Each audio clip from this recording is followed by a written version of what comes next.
Assalamu alaikum all of you. How are you? उम्मीद है आप खैरियत से होंगे। स्टूडेंट्स, आपके लिए लाया हो आज टॉपिक है एनालिटिकल केमिस्ट्री। बहुत इम्पोर्टेंट है, बहुत ज़्यादा इम्पोर्टेंट है। ठीक है, आपने समझना है आज का टॉपिक। तो चूँकि हम स्टार्ट ले रहे हैं तो बहुत मैंने महदूद बनाया हुआ है।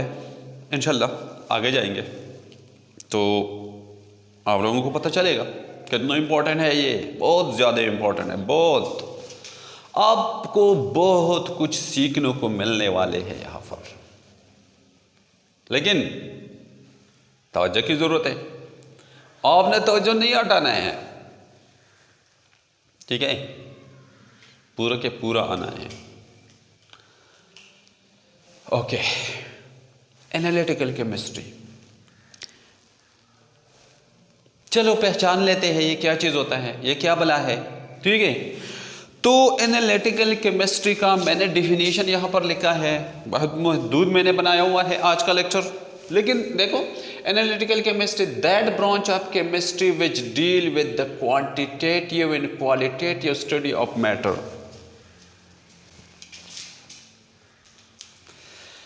क्वांटिटेटिव एंड क्वालिटेटिव का मतलब क्या होता है समझाता हो, लेकिन इससे पहले ऑफ एनालिसिस का ज़रा ऑफ एक्सप्लेनेशन करें कि what is analysis called. Analysis क्या चीज़ होता है।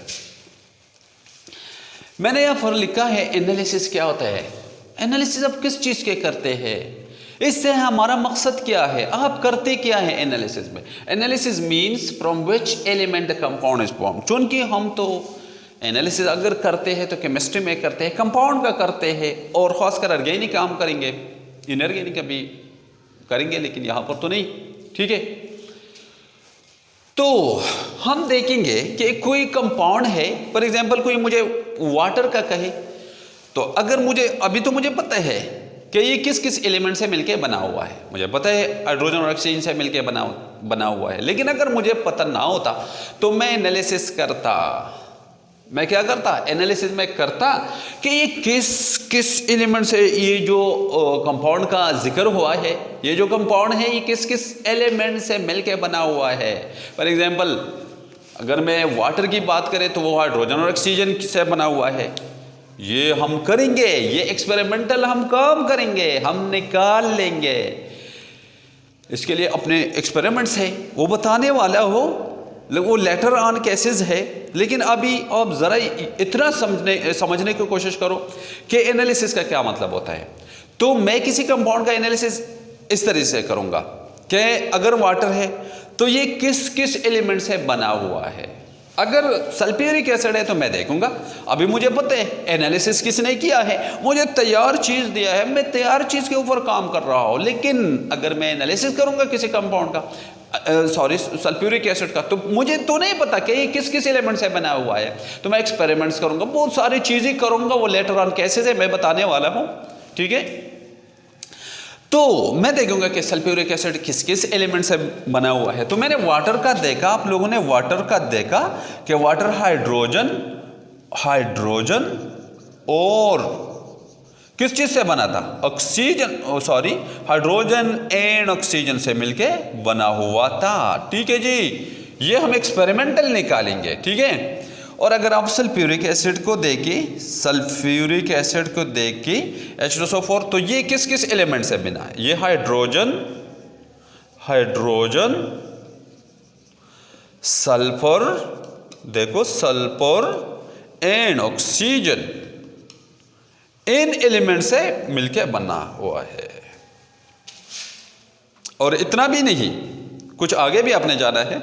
आगे क्या है, फिर अब देखेंगे, यस, जब आपको पता चला कि फला एलिमेंट मिलके फला कंपाउंड उन्होंने बनाया है, जैसे कि वाटर, हाइड्रोजन और ऑक्सीजन मिलके उन्हें वाटर बनाया है, similarly sulphuric acid, hydrogen, sulphur और ऑक्सीजन मिलके उन्हें ये कंपाउंड बनाया है। फिर और एनालिसिस करते हैं। आगे एनालिसिस कैसा होता है, वो कुछ इस तरह करता है कि ठीक है जी, किस रेशो में हाइड्रोजन और ऑक्सीजन आपस में मिलके बना हुआ है, किस रेशो में देखो हमारे पास H2O में हाइड्रोजन और ऑक्सीजन के एटमों के दरमियान अगर रेशो है तो 2:1 है। मास के लिहाज से रेशो देखेंगे, मास के लिहाज से 2:16 में ऑक्सीजन 16 है। आप देखो मैं तुम्हें बताने वाला हूं, आप यहां पर देखें हमारे पास H2O, तो अगर एटमों के लिहाज से देखें तो हाइड्रोजन के 2 एटम और ऑक्सीजन के 1 एटम है, तो रेशो है 2:1।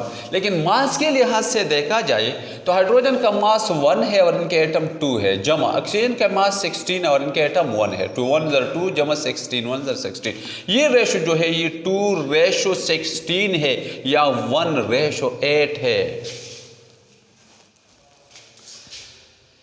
पहले वो क्या करता है, पहले वो देखता है कि किस किस एलिमेंट मिलके एक कंपाउंड उन्हें बनाया है, ये हम देखेंगे। और इसके बाद हम देखेंगे कि किस रेशो में ये एलिमेंट जो है ये 2 है या 3 है या 4 या जितने भी है, कोई कंपाउंड जितने एलिमेंट से मिलके बना हुआ होता है, हम देखेंगे कि उन एलिमेंट के दरमियान रेशो क्या है, निस्बत क्या है, किस निस्बत में ये मिले हुए है।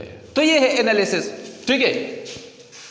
तो अब एनालिटिकल केमिस्ट्री में क्या होता है, हम यही करते हैं और ज्यादा कुछ नहीं है और ज्यादा मुश्किल नहीं है। हम यही चीजें करेंगे, किसी मैटर किसी कंपाउंड को देखेंगे, मैटर आप ले ले, ठीक है। मैटर आप अगर नाम मैटर का ले तो कोई मसला नहीं है, कंपाउंड ले ले। कोई कंपाउंड किस किस एलिमेंट से मिलकर बना होता है और इन एलिमेंट के दरमियान रेशो क्या है, ठीक है। तो जनाब एनालिसिस आपने पढ़ा, एनालिसिस फर्दर हम क्वांटिटेटिव और क्वालिटेटिव में डिवाइड कर देते हैं। क्वांटिटेटिव एंड क्वालिटेटिव एनालिसिस, पहले क्वालिटेटिव होना चाहिए था। आप लोगों ने लिखा है क्वालिटेटिव में, अगर आपको नजर आता है ये क्वालिटेटिव पहले वाला ये होना चाहिए, कोई बात नहीं, आप ये पहले एक्सप्लेन करें, इसको लेटर ऑन करें। Qualitative analysis, it is that analysis which tell that a given compound made from which element. ये जो मैंने पोर्शन का आपको बताया था ना, ये जो मैंने पोर्शन का बताया था कि कोई कंपाउंड किस किस एलिमेंट से मिलकर बना होता है, दिस इज कॉल्ड क्वालिटेटिव। ये उस कंपाउंड का क्वालिटी है कि ये हाइड्रोजन और ऑक्सीजन से मिलकर बना हुआ है,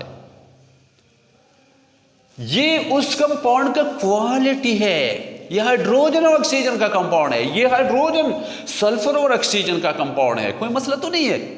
बहुत आसान बात है, बहुत ज्यादा आसान बात है, ठीक है। ये बहुत ज्यादा आसान बात है, ये मुश्किल नहीं है, ये बहुत आसान है, ठीक है। तो जब आपने क्वालिटी किसी चीज का क्वालिटेटिव एनालिसिस किया, किसी कंपाउंड का क्वालिटेटिव एनालिसिस किया, अभी तुम्हें क्या करना है, क्वांटिटेटिव करना है। और वही चीज जो मैंने सेकंड में बताया, क्वांटिटेटिव का क्या मतलब होता है, ठीक है जी, मैंने निकाला हाइड्रोजन और ऑक्सीजन से मिलकर बना है, लेकिन इसमें अब क्वांटिटी कितना है, हाइड्रोजन कितना है और ऑक्सीजन कितना है, हाइड्रोजन का क्वांटिटी कितना है और ऑक्सीजन का क्वांटिटी कितना है, मिकदार कितना है, इन दोनों का मिकदार कितना है। तो ये चीजें हमने एनालिटिकल केमिस्ट्री में पढ़ने हैं, ठीक है। आगे जाके इन चीजों के ऊपर डिस्कशन होगा बहुत ज्यादा। ये जो बहस मैंने पढ़वाया तुम्हें ना, मस्ट जहन में रखो कि कोई बकवास नहीं है, ये बहुत ज्यादा इंपॉर्टेंट है। कल के टॉपिक के लिए आपने तैयार होकर आना है। कल जो हमारा टॉपिक होगा, हम करेंगे कि ये जो एनालिसिस है ये हम 2 तरीकों से करेंगे, एक होगा क्लासिकल मेथड और एक होगा मॉडर्न मेथड। क्लासिकल मेथड में फिर ऑर्गेनिक के लिए हम बहुत सारे मेथड्स अप्लाई करेंगे, लेकिन एक है कंबस्शन एनालिसिस जो कल हम करेंगे। ये पुराना मेथड है, ये क्लासिकल है, पुराने तरीकों से हम करेंगे, ठीक है। और इसके बाद मॉडर्न मेथड आ रहा है जो स्पेक्ट्रोस्कोपिक मेथड्स है। सबसे मुश्किल अगर कोई स्टूडेंट को है तो मॉडर्न मेथड का वो कह रहे हैं, ठीक है, मैं करूँगा। और IR है, UV है, NMR है और फिर मास स्पेक्ट्रोस्कोपी। ये बहुत कोई 4-5-6 लेक्चर्स का काम है, बहुत ज़्यादा आसान है, आपने समझना है, आपका तवज्जो होना चाहिए, मुझे सिर्फ आप लोगों की तवज्जो की ज़रूरत है। तो चैनल को सब्सक्राइब भी करें, अपने फ्रेंड्स के साथ शेयर भी करें, ठीक है, और इंशाल्लाह मैं करता रहूँगा आप लोगों के लिए। Thank you. नेक्स्ट लेक्चर के साथ तैयार हो के आना है और आप लोगों से मुलाकात होता रहेगा। Thank you. अस्सलाम वालेकुम।